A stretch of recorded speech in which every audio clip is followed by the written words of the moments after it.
The human brain is wired, above almost everything else, for one thing: survival. Every reflex, every anxiety, every fear response keeping you up at 2 a.m. That's evolution saying, stay alive. So here's a question that should have an obvious answer. Do you want to live a long life? Simple, right? And yet, millions of people, when they actually sit with that question, don't feel relief. They don't feel hope. They feel dread. Pause. Hold eye contact. That is not a personal failing. That is one of the most fascinating and least talked about paradoxes in human psychology. And that's exactly what we're unpacking today. Here is what's actually happening inside the minds of people who fear a long life. It's not depression, though depression can overlap with it. It's not pessimism, though it can look like it from the outside. It's not even a fear of aging, technically. It's a collision. A collision between two things every human being is neurologically wired to want, and most of us are never shown the tension we're living in between them. By the end of this video, you'll understand exactly what that collision is, what it does to how you see your future, and what the psychology of human flourishing reveals about why some people move through the years ahead of them with a sense of aliveness, while others quietly dread every decade they're given. Let's get into it. Let me show you how strange this really is. Somewhere online, a person in their mid-30s wrote this: "I can't fathom the idea of living another 45 years. It makes me very sad that I might have that much time left." Sit with that for a second. A healthy person, in the middle of their life, is grieving the possibility of more life. That sentence should not make sense. Biologically, it makes no sense. And yet, if you've ever felt a version of that, if you've ever looked at the decades ahead of you and felt something closer to dread than anticipation, you already know it makes complete emotional sense. This is what psychologists sometimes call an existential paradox. We are creatures built to survive. We will do almost anything to avoid death, and yet confront us with the reality of a long life, and something in the mind recoils. Why? Because the brain isn't actually afraid of living long. It's afraid of living long like this. There are two distinct psychological fears at work here, and they're worth naming separately because they have different roots. The first is the fear of prolonged suffering. Neuroscientists and psychologists have found that when we imagine the future, we tend to project our current emotional state forward. If you're in pain now, physical, emotional, existential, your brain has a hard time modeling a future where that pain is absent. It just extrapolates. More years equals more of this. One person described it exactly this way: "I am terrified of a slow burn where in the end there is just a helpless husk of myself left." They weren't describing a fear of death. They were describing a fear of becoming unrecognizable to themselves. That's a psychological phenomenon called anticipated identity loss.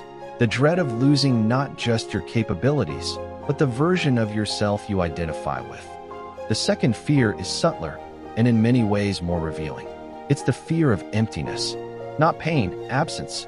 A kind of low-grade meaninglessness that turns decades of life into what one person described as a shitty, repetitive, pointless routine. Psychologists have a name for the mechanism driving this one: hedonic adaptation. The brain is extraordinarily good at normalizing its circumstances. Joy fades. Achievement stops feeling like achievement. The things you once looked forward to become background noise. And without understanding why that happens, you start to believe it's permanent, that this flatness is simply what life becomes. So when someone imagines 40 more years of that flatness, of that numbing, of that routine, of course they feel dread. What they're really saying is, I cannot imagine those years being different from right now.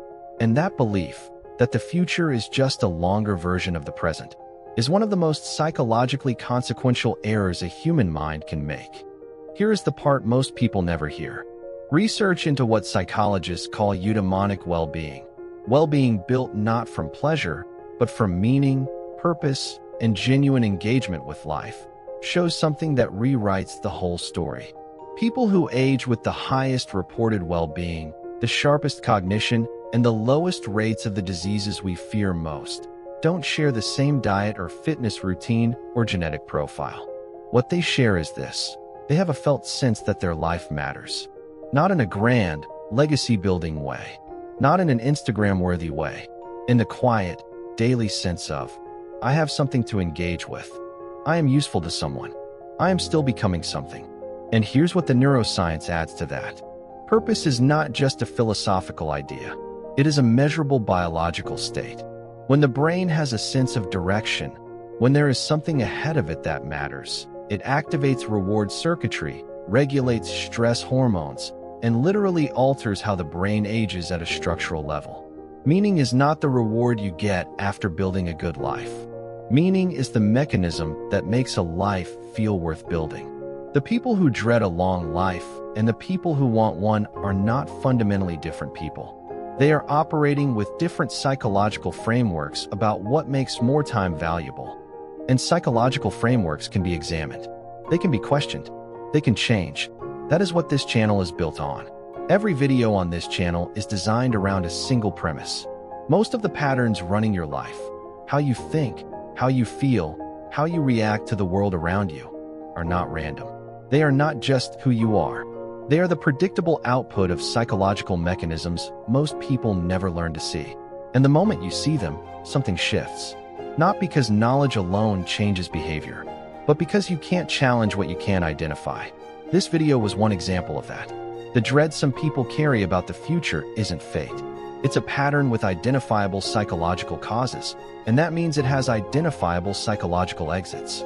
If that interests you, if you want to keep understanding the hidden architecture behind the way you think and feel, then subscribe and hit the notification bell, because the next video goes somewhere you probably won't expect. We're looking at a psychological bias that quietly shapes almost every decision you make about your future, and it's one that most people carry their entire lives without ever having a word for it. Before you go, one question, and I genuinely want your answer in the comments. When you imagine your life 10 or 20 years from now, what's the first feeling that shows up? Not what you think should show up. What actually does? I read every comment, and your answer might be the starting point for the next video. See you there.